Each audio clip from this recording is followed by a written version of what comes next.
ఒక మాట చెప్తున్నా వినండి.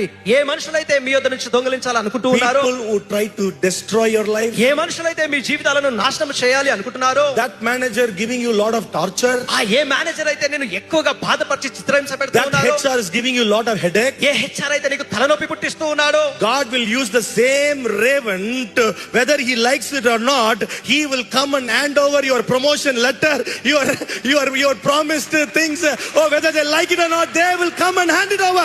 That's how God will do it. The same heart which is not going to give, God will change the heart, or he will have a sad face, come turn the face and give you the blessing. దేవుడు ఏ రకంగా వాడుకుంటారంటే అలాంటి వ్యక్తినే వాడుకొని ఆయనలో హృదయమును మార్చి, ఇది వరకు మీరు ఆశించి ఊహించిన దానికంటే గొప్పగా ఆ ప్రమోషన్ ఆయన ద్వారానే మీకు అనుగ్రహించినట్టుగా, లేదా తన ముఖము మారైనా సరే మీకు చేయాల్సినటువంటి కార్యము కటాక్షమును చూపించేలా దేవుడు ఆ వ్యక్తిని మార్చి వాడుకుంటూ ఉంటారు.